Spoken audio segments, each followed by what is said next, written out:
O livro Olhos d'Água, parte 6. Título Lumbiá. Lumbiá trocou rapidamente a lata de amendoim pela caixa de chiclete com a irmã Beba. Fazia um bom tempo que estava andando para lá e para cá, e não havia conseguido vender nada. Quem sabe teria mais sorte se oferecesse chicletes? E se não desse certo também, procuraria o colega Gunga. Juntos poderiam vender flores. A mãe não gostava daquela espécie de mercadoria. Dizia que flor encalhada era prejuízo certo. Sempre amanheciam murchas. Amendoim e chicletes, não. Lumbiá gostava da florida mercadoria em seus braços. Tinha até um estilo próprio de venda. Ficava observando os casais. O momento propício para emburrar o brututo era quando o casal partia para o beijo na boca. Ele assistia as bocas descolarem para oferecer a flor. Às vezes, o casal se desgarrava, mas na mesma hora, sem respirar, o par se fundia de novo. Lumbiá ficava por perto olhando de soslaio para a mulher. E, quando notava que ela estava toda mole e o homem derretido, o menino se punha quase entre os dois, com amor a flor em riste, em ponta a mercadoria. O caliente namorado enfiava a mão no bolso, tirava o dinheirinho e pegava a rosa, recomeçando o carinho. Às vezes, tão distraído no beija-beija, estava o casal que a rosa não era colhida das mãos do menino. E o troco honestamente oferecido ao freguês cansava de esperar na mão do vencedor. Lumbiá, calculando o lucro da venda, sorria feliz. Às vezes, o menino olhava outro ardio para impulsionar a venda. Chegava elogiando a mulher. Dizia que ela era linda e que os dois iam ser muito felizes. Havia casais que respondiam: Será? Estamos terminando agora. O menino não se dava por vencido. Muito sério respondia: Não há grande amor sem problemas. Uma flor, uma rosa na despedida de vocês. Vencia sempre. Feliz, Lumbiá e o amigo Gunga depois riam do beijo babado do homem e da mulher. Ele sabia também que não era só homem e mulher que se beijavam. Havia os casais em que a dupla era formada por semelhantes, homem com homem, mulher com mulher. Esses casais não se beijavam em público. Às vezes faziam um carinho rápido nas mãos um do outro. Raramente compravam rosas. As mulheres se aventuravam mais. Compravam e ofertavam para a amiga presente. Lumbiá gostava muito de aproximar dos casais semelhantes. Gostava da troca carinhosa que ele às vezes assistia entre esses pares. O beijo era depositado nas mãos, que escorregavam levemente na direção da palma da outra pessoa, ou substituído pela leveza de uma flor sorriso que se abria na intenção de um lábio a outro. Lumbiá tinha ainda outros truques. Sabia chorar quando queria. Escolhia uma mesa qualquer, sentava, abaixava a cabeça e se banhava em lágrimas. Sempre começava chorando por safadeza, mas em meio a lágrimas ensaiadas, o choro real, profundo e magoado se confundia. Nas histórias que inventava nos momentos de choro para comover as pessoas, tinha sempre uma dissimulada verdade. Um dado real da vida dele ou do amigo Gunga se confundia com a invenção do menino, e enquanto chorava o pranto ensaiado para comover os compradores, contava ora sobre a surra que havia levado da mãe, ora pela mercadoria que estava ficando encalhada, e ele precisava retornar para casa com um bom resultado de venda, ou ainda pelo dinheiro, fruto de seu trabalho que tinha sido tomado por um menino maior. E aos poucos, em meio a verdades e mentiras que tinha inventado, Lumbiá ia se descobrindo realmente triste. Não triste, profundamente amagoado, atormentado em seu peito o coração, menino. Havia, porém, uma ocasião em que nada ameaçava os dias gozosos do menino. O advento do Natal. A cidade se enfeitava com luzes que brotavam de todos os cantos. Lâmpadas como fogueiras incendiárias ateavam um falso fogo iluminário sobre as fachadas dos prédios, sobre as árvores das ruas, dos jardins públicos e privados. Entretanto, não era esse pirotécnico espetáculo que seduzia Lumbiá, nem o personagem Papai Noel gordo e feliz com seu sorriso envidraçado dentro das vitrines das árvores de Natal. Não gostava dos pinheiros iluminados e coloridos, dos presentes expostos nas vitrines, principalmente os embrulhados. Tinha vontade de apanhá-los e amassá-los. Ficava irritado. Sabia que tudo eram caixas vazias. Só havia uma coisa que o menino gostava no Natal. O único signo, o presépio com a imagem de Deus menino. Todos os anos, desde pequeno, em suas andanças pela cidade com a mãe, e mais tarde sozinho, buscava de loja em loja, de igreja em igreja, a cena natalina. Gostava da família, da pobreza de todos, parecia a sua, da imagem mulher que era mãe, da imagem homem que era o pai. A casinha simples e a caminha de palha do Deus menino, pobre, só faltava ser negro como ele. Lumbiá ficava extasiado olhando o presépio, buscando e encontrando o Deus menino. Houve um ano em que uma notícia correu. A loja Casarão Iluminado, uma tradicional casa especializada em vendas de iluminárias, abajures, etc., ia armar um presépio no interior da loja. Seria o maior e o mais bonito da cidade. E foi. Lâmpadas piscas-piscas, estrelas pendentes por fios finos e quase invisíveis iluminavam magicamente a paisagem, como se fosse um céu aberto sobre a manjedoura em que estava o Deus menino. Animais pastavam mansamente sobre a relva, rios amenos cortavam os vales que circundavam a cabana natalina. Os reis magos, os dois brancos, caminhavam um pouco abaixo da estrela guia. O rei negro, aquele que parecia com o tio de Lumbiá, caminhava sozinho um pouco atrás, mas com passos de quem tinha certeza de que iria chegar. A mãe e o pai de Jesus piedosos reguardando o Deus menino. Toda a cidade comentava a beleza e a semelhança do presépio com a cena bíblica que narra o nascimento de Jesus. Lumbiá atento ouvia todos os comentários e aguardava a oportunidade de visitar a Belém instalada no interior da loja Casarão Iluminado. Havia, entretanto, um problema. Estava proibida a entrada de crianças sozinhas, e para ele era quase impossível esperar pelo dia em que a mãe pudesse levá-lo, acompanhá-lo até lá. Na semana anterior, Gunga, Beba, Beta e outros já haviam feito algumas tentativas vãs. Enquanto isso, o tempo corria. Lumbiá já tinha visto todos os presépios das redondezas. Em cada um seu coração batia descompassadamente quando fitava o Deus menino. O menino não desistia, ficava rondando de longe, adivinhando a beleza de tudo. De outro lado da calçada, era um entra-sai intenso. A televisão e um jornal tinham falado sobre o presépio, que tinha sido feito por um grande artista. O dia caminhava para 6 da tarde, 23 de dezembro. O menino aguardava ali desde as 9 da manhã. Em sua viagem costumeira do subúrbio para o centro da cidade, se distanciou de Gunga e da irmã.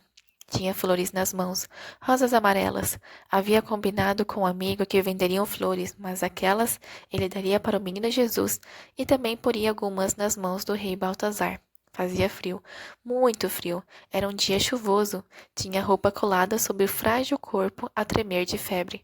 A loja já estava para fechar. As vendas tinham cessado desde o dia anterior. O casarão iluminado abrira naquele dia só para a visitação pública ao presépio.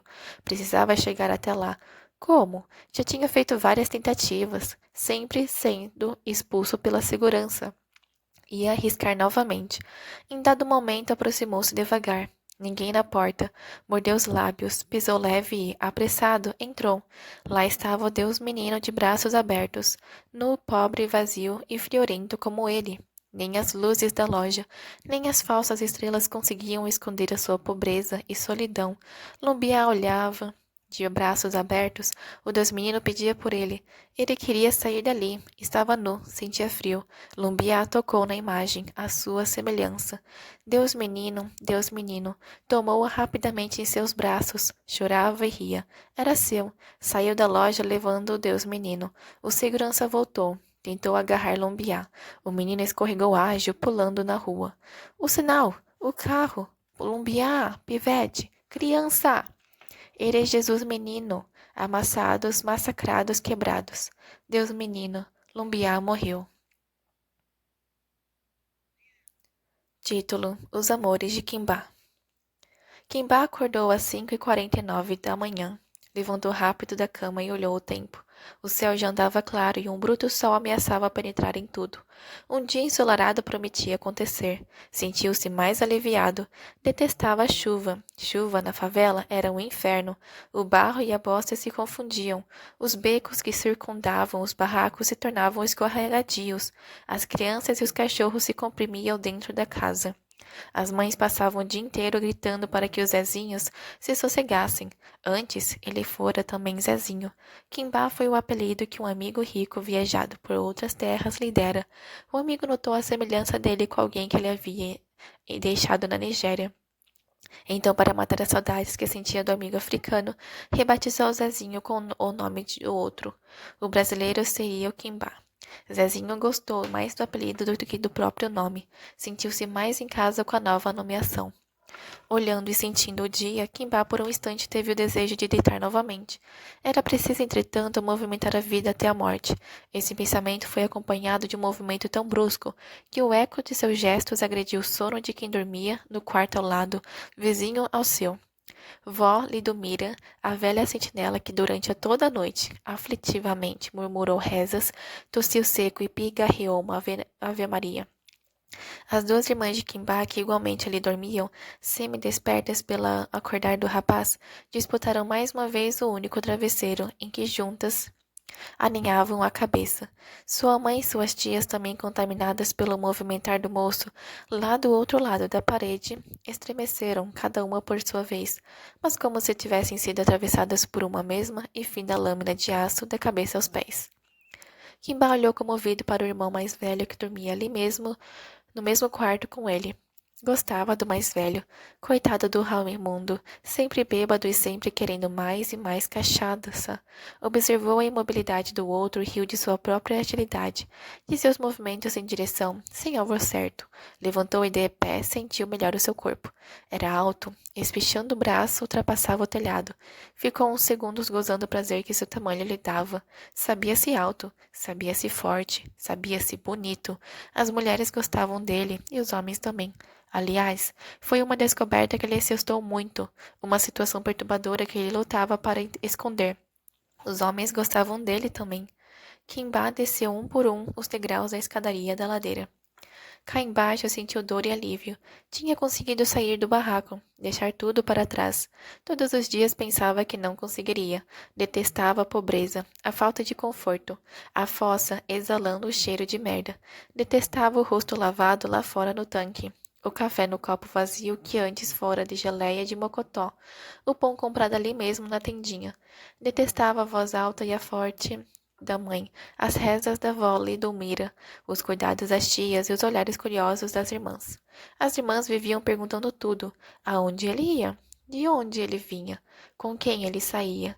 Perguntavam tudo em silêncio. Olhavam para ele de cima para baixo e o olhar delas parava justamente ali. Um dia ele estava com a braguilha aberta e só percebeu quando os olhares das duas pararam direto ali, mexendo com o pudor dele. Envergonhado, puxou o zíper.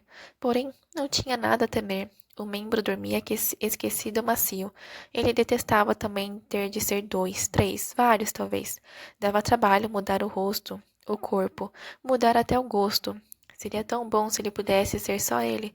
Mas o que era ser ele? Era ser o Zezinho? Era ser o Quimbá?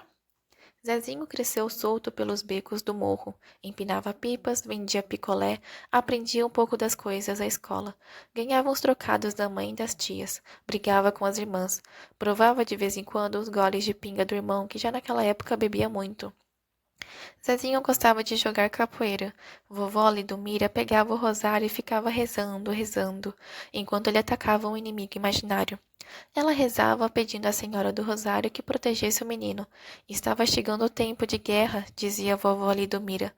Zezinho ria, jogava capoeira até se cansar. Depois entrava no tanque e se banhava. Saía fresco e calmo. Descia o morro e ia encontrar os amigos. Ele não gostava de ser colegas vizinhos, gostava da turma lá de baixo.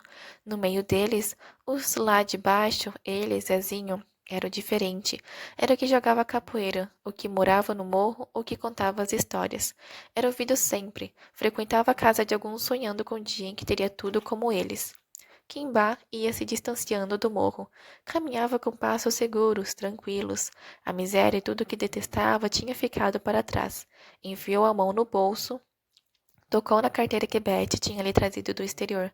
Betty gostava dele, e ele estava gostando também da mulher.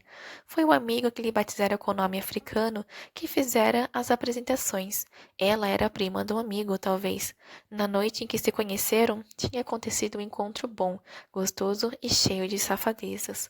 Os dois, ele e o amigo, tinham ido à casa de Betty. O amigo falava sempre dela. Estavam bebendo na sala quando a mulher se levantou, pediu licença e foi ao banheiro. Voltou logo após, nua, nuazinha.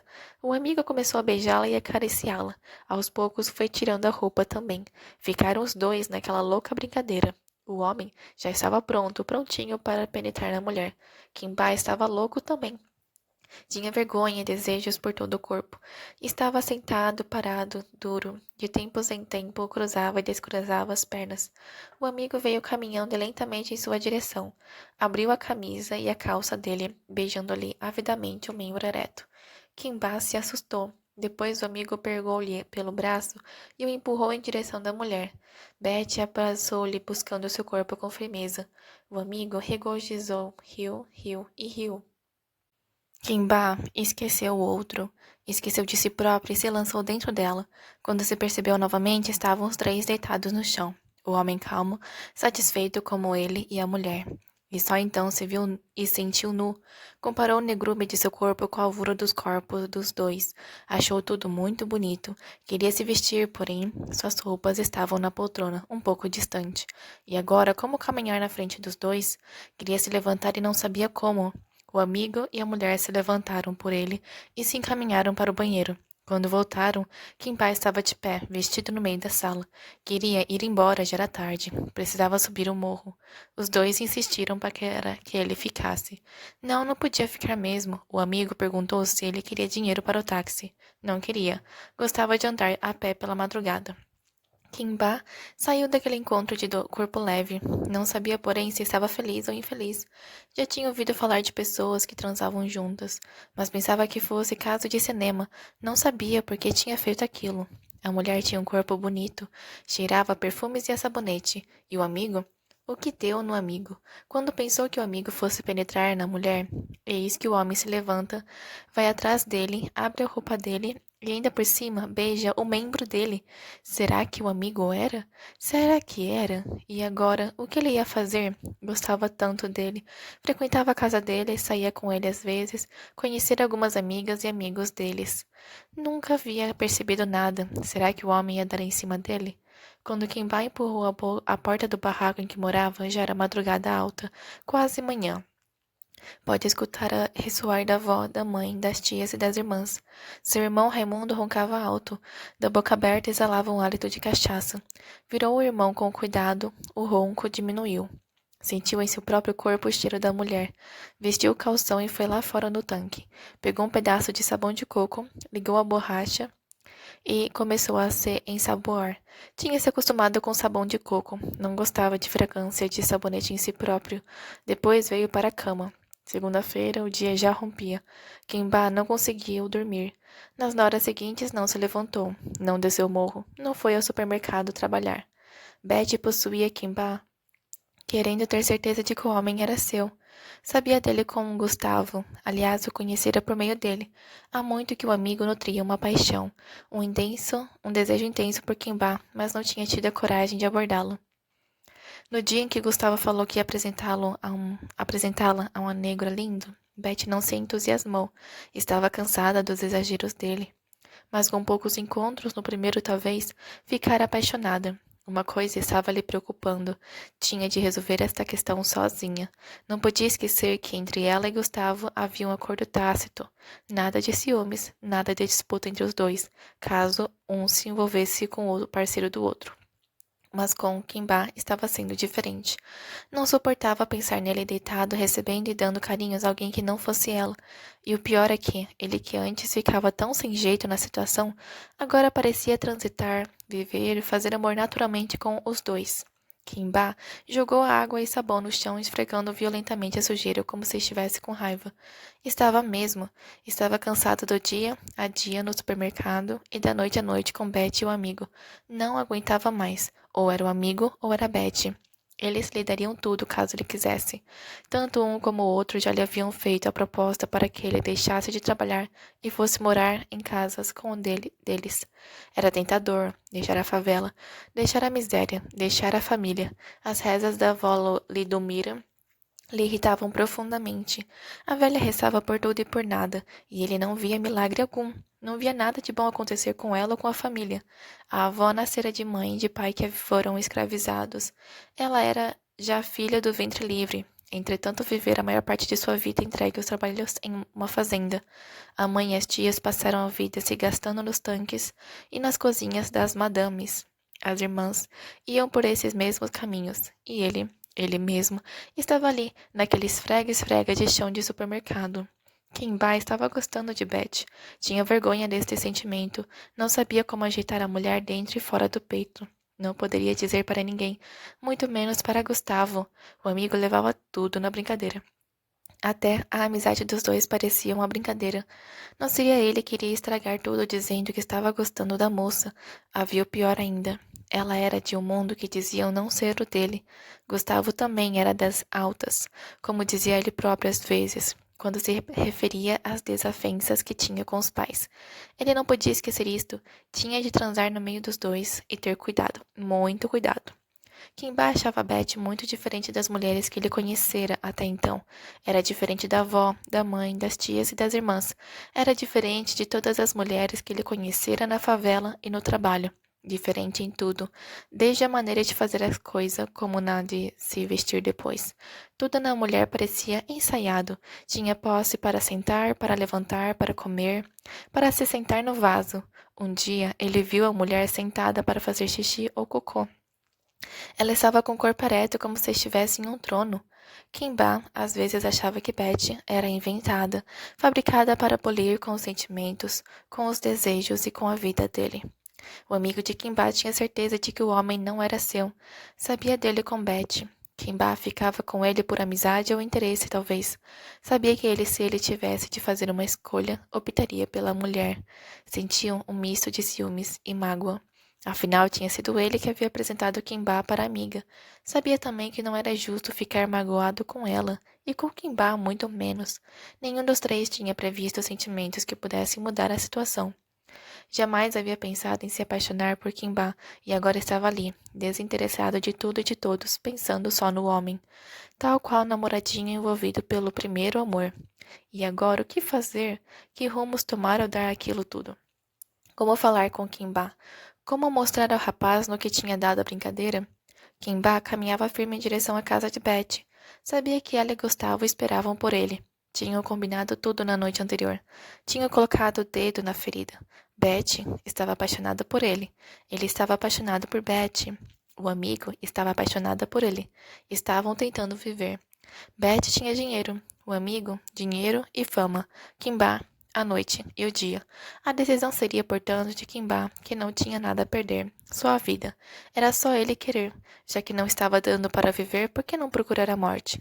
Seria fácil. Primeiro Beth, depois o amigo e em seguida ele. A morte selaria o pacto de amor entre eles. A morte pelo amor dos três. Ao acordar às 5h49 da manhã, Kimba já tinha a vida acertada. Vôlei do Mira, a velha sentinela, insistia em suas rezas, tinha o rosário nas mãos e murmurava Padre Nossos, Ave Marias e Salve Rainhas. Kimba não queria mais nada do céu, da terra ou do inferno. Ele sabia que o seu dia estava rompendo. Seria preciso coragem, muita coragem. Ele sabia que o seu dia... se as orações de vôlei do Mira nunca valeram nada, agora era o que menos valia. Detestou profundamente mais uma vez a avó. Kimba caminhava firme, estava chegando. Parou na porta do prédio, olhando tudo. Sorriu para o porteiro. O elevador demorou. Subiu a pé até o 9º andar. Beth e o amigo já esperavam por ele. Estavam os dois nu. Kimba tirou lentamente a roupa e se sentou. Os corpos já estavam preparados. Ele, com um ligeiro tremor de mão, ofereceu o primeiro copo à mulher. O segundo ofertou ao amigo. Ao pegar o terceiro copo dele, teve um breve desejo de recuo. Beth e Gustavo já estavam deitados no chão à espera do mais nada. Kimba procurou algum motivo de vida. Os amigos estavam na quase morte. Sorveu de uma única vez a sua porção e se deitou ali no meio para esperar com eles também.